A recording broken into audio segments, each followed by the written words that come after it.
Welcome to Penrose Learning, where we make understanding easy. You start by enabling the feature in Settings, open Special Features, and tap Floating Windows. You need to grant the permission for apps you want to float, so allow system prompts when they appear. Once done, make sure your MIUI is recent enough because earlier builds limit multi-window behavior. You'll also toggle any app-level permission that blocks overlays. This prepares the phone so the following gestures and shortcuts will actually create a floating window quickly and reliably. Now you'll create the floating window.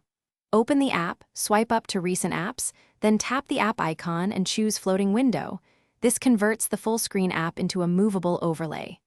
Alternatively, enter split screen, then drag the app into the floating pane to convert it. Once floating, drag the top bar to reposition and pull corners to resize.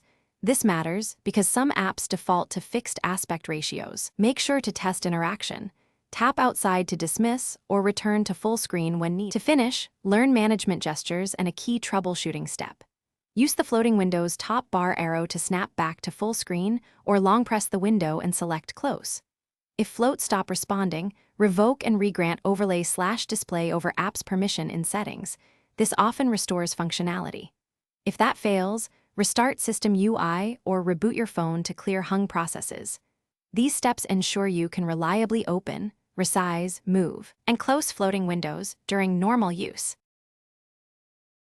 Thanks for watching. If this was helpful, leave a like and consider subscribing. See you next time.